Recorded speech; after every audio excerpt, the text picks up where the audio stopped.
There are two types of bridge players. The first kind would be like me, who is more of a statistician kind of person. And the second is someone who goes by their gut and their table feel.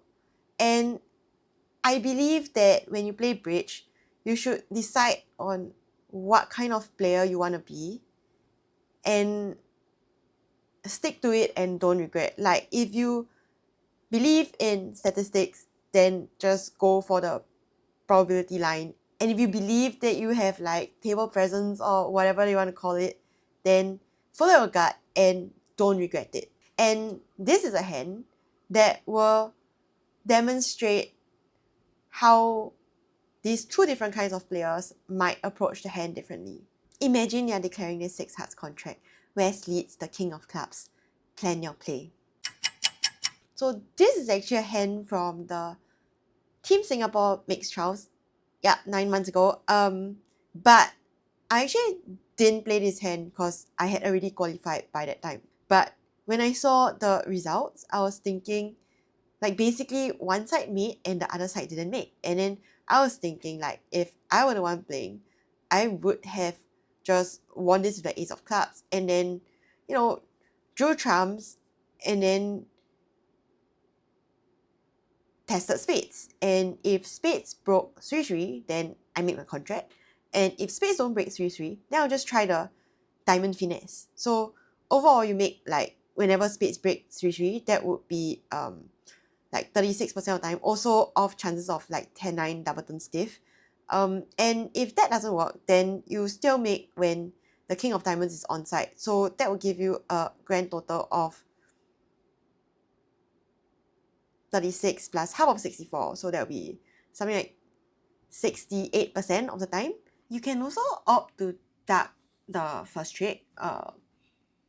And by ducking, you can catch something like king, queen, jack, stiff with west. So, and the point of ducking is so that you can test whether this happens before like east can get in and maybe pierce a diamond, and then you have to decide whether to play for spades to break or for the diamond to be onside before you have already tested spades. But this also runs the risk of east having started with a singleton club and therefore being able to rough clubs later. And on top of that, if you duck the first trick, then you might be missing out on an up trick if both spades break and the king of diamond is onside. So personally, I would just win this with the ace. But back then, when we saw the results, one of my friends was saying that actually the right way to play this hand is to duck the first trick and then squeeze west in diamonds and clubs. So how this works is you duck the first trick and let's say west returns a club. Now you can probably draw 2 rounds of trumps ending in the north hand and then rough the third club high, because by this time you know that hearts are breaking and it's safe to rough high. And then you draw trumps. And I guess before you finish drawing all the trumps, you can catch the king and queen of spades first and leave one more spade in hand. And then when you catch the last trump, basically you have the ace queen of diamond, a trump, and a spade in hand. That's 4 cards.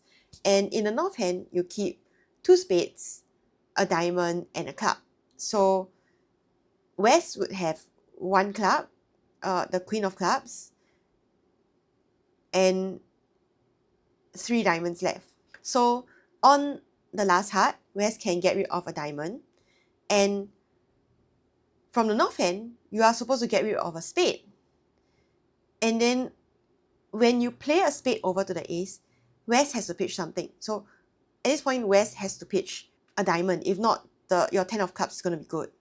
And when you overtake the spade in the north hand, you can now play a diamond over. And in this case, if you could play for the drop, which means that west is left with the marked queen of clubs and the king of diamonds, or you could play for the finesse, which is basically playing east for the king of diamonds.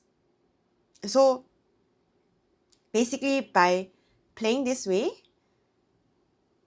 you make as long as you can guess who has a king of diamonds,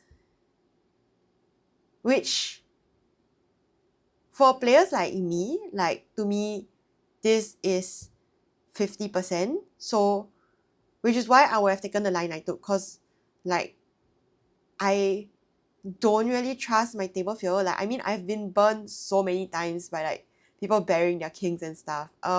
Yeah, but if you think you have the ability to like read into opponent's tempo and stuff, then you might opt for this line where you can still always make, but you have to be able to tell who holds what cards.